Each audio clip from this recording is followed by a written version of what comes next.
Hello students, welcome to ideal English tutorial. আমি গৌরাঙ্গ কর্মকার তোমাদের প্রত্যেককে আইডিয়াল ইংলিশ টিউটোরিয়ালে স্বাগত জানাই। ক্লাস 12-এর ছাত্রছাত্রী তোমাদের প্রত্যেককে বলবো, বিগত বছরে আমার ক্লাস 12-এর উপর অনেক ভিডিও আপলোড করা রয়েছে। প্রায় 100-র উপর ভিডিও কিন্তু আপলোড করা রয়েছে। বিভিন্ন টপিকের উপর অনেক আনসার দেওয়া রয়েছে, বিভিন্ন টপিকের উপর অনেক ভিডিও করা রয়েছে। তোমরা সেগুলো অবশ্যই দেখে নেবে।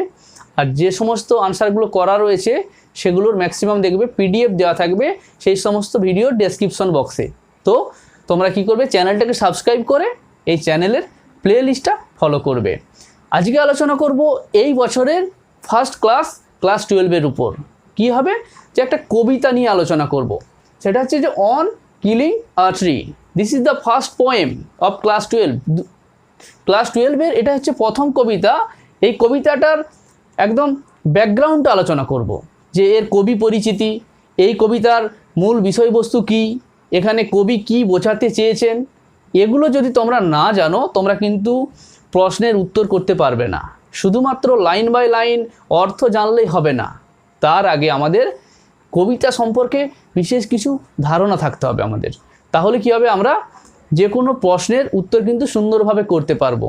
তো পুরো ভিডিওটা দেখার পর অবশ্যই আমাকে একটা কমেন্ট দিয়ে জানাবে যে কেমন লাগলো আজকের এই ভিডিও, এবং ভিডিওটা অবশ্যই বন্ধুদের মধ্যে শেয়ার করে জানিয়ে দিও যে ক্লাস 12-এর ভিডিও শুরু হয়ে গেছে, এবং আগামী দিন তোমরা দুদিন ছাড়া ক্লাস 12-এর ভিডিও পেতে থাকবে। তো দেখো, অন কিলিং আ ট্রি এটা একটা কবিতা। এটা কেমন কবিতা, এটা নিয়ে আলোচনা করার আগে জেনে নেব যে এই কবি সম্পর্কে। জীব প্যাটেল, ইনি ভারতবর্ষের মুম্বাই শহরে জন্মগ্রহণ করেন 1940 সালে। উনি এখনও জীবিত রয়েছেন। উনি শুধুমাত্র একজন কবি নন, উনি একাধারে কবি, অন্যদিকে উনি একজন নাট্যকার, একজন চিত্রশিল্পী এবং একজন পেশায় চিকিৎসক। তো তিনি ছিলেন পোয়েট, প্লেরাইট, নাট্যকার,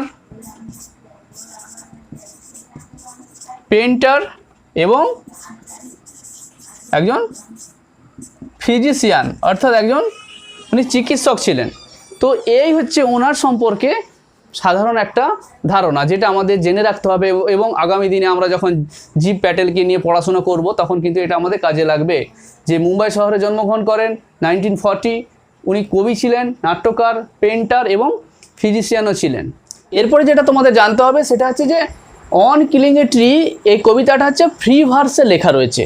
তো এই ফ্রি ভার্স সম্পর্কে একটু তোমাদের জেনে রাখা দরকার রয়েছে, কারণ এই ফ্রি ভার্স সম্পর্কে তোমাদের আগামী দিনে হয়তো আরও পড়াশোনা করতে হবে ইন হায়ার স্টাডিজ। হয়তো তোমরা কলেজে পড়ছো বা কেউ ইংলিশ অনার্সে পড়ছো, তোমাদের কিন্তু তখন এই ফ্রি ভার্স সম্পর্কে তোমাদের আরও বিস্তারিত পড়তে হবে। তাই আজকে তোমরা একটু জেনে রাখো যে এই ফ্রি ভার্সটা কী, যে on killing a tree free ভার্সে লেখা রয়েছে। ফ্রি ভার্স হচ্ছে যখন কবিতার মধ্যে নির্দিষ্ট কোনো মিটার এবং রাইম থাকে না। এই মিটার এবং রাইম থাকে না, এটা মাথায় রাখতে হবে। Metre and rhyme.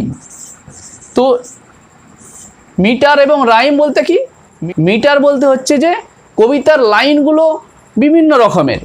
কোনো লাইন হচ্ছে দেখবে হয়তো খুব ছোট, কোনো লাইন হচ্ছে খুব বড়, অর্থাৎ এখানে অনেকগুলো সিলেবেল রয়েছে কোনো লাইনে হয়তো 2-4টা সিলেবেল রয়েছে। অর্থাৎ লাইনের যে লেন্থগুলো বিভিন্ন জায়গায় বিভিন্ন রয়েছে। এবং রাইম কি, রাইম হচ্ছে যে কবিতার যে প্রত্যেক লাইনের যে শেষের যে শব্দটা, সেটার সঙ্গে উচ্চারণের কোনো মিল করে যে পরের লাইনের শেষে শব্দটা তৈরি হয়নি। অর্থাৎ এখানে যে রাইমটা ঠিকঠাক তৈরি হয়নি বা রাইম স্কিমটা ঠিক করে মেনটেন করা হয়নি। তাই বলা হচ্ছে যে this poem is free from metre and rhyme. So there is no proper metre and rhyme, তাই এটাকে বলা হচ্ছে যে ফ্রি ভার্স। ওকে, তো এই ফ্রি ভার্স সম্পর্কে তোমরা আগামী দিনে আরও পড়বে, কারণ এগুলো না জানলে তোমরা কিন্তু ইংলিশ অনার্স পড়তে পারবে না।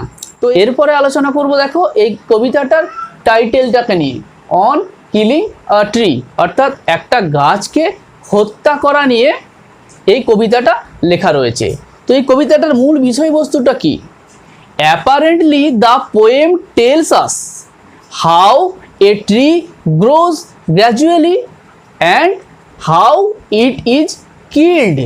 কিভাবে একটা গাছ বড় হয় ধীরে ধীরে এবং কিভাবে একটা গাছকে আমরা হত্যা করতে পারি, এই প্রসেসটাকে দেখানো হয়েছে। তো পুরো কবিতাটা পড়ার পর এটাই বুঝতে পারবো যে একটা গাছকে কিভাবে হত্যা করা হয়, কবি এখানে কিন্তু সেটাই বলেছেন। তো তাহলে কি বলবো আমরা, যে কবি কি এটাই বোঝাতে চেয়েছেন যে কিভাবে গাছকে হত্যা করতে হয়, অন কিলিং এ ট্রি? তো এখানেই কিন্তু একটা প্রশ্ন যে উনি অ্যাকচুয়ালি কি বোঝাতে চেয়েছেন। অ্যাকচুয়ালি উনি গাছ হত্যা করার পক্ষে নন। তো উনি যেটা করছেন, উনি এখানে আইরনি ইউজ করছেন। তো this is an ironical poem. দেখো এখানে আইরনিটা বুঝতে হবে তোমাদের, যে আইরনি কাকে বলে। অর্থাৎ যখন আমরা কোনো কিছু বলি ঠিক তার বিপরীতটা অর্থ করি। এভাবে বলতে পারি যে somebody Sage something but signifies the opposite. অর্থাৎ দেখে নাও যে কোনো একজন ব্যক্তি কিছু বলছেন, সামবডি সেজ সামথিং, কোনো একজন ব্যক্তি কিছু বলছেন কিন্তু তিনি তার মিনিংটা অন্য করছেন, বাট সিগনিফাইজ দি অপোজিট। অর্থাৎ দেখো কেউ কিছু বলছেন কিন্তু সিগনিফাইজ দ্য অপোজিট, কিন্তু তিনি তার অর্থটা অন্য বলতে চাচ্ছেন বা তার বিপরীত বলতে চাচ্ছেন। যেমন ধরে নাও আমি কাউকে বলছি যে খুব ভালো, তুমি বারবার মিথ্যা কথা বলো বা মিথ্যা কথা বলা খুব ভালো। তো এটার দ্বারা কি বোঝাচ্ছে, যে আমি বলতে চাইছি যে মিথ্যা কথা বলা মোটেও ভালো নয়। অর্থাৎ আমি মুখে এক বলছি কিন্তু মনে মনে কিন্তু অন্য কথা বোঝাতে চাইছি যে মিথ্যা কথা বলো না।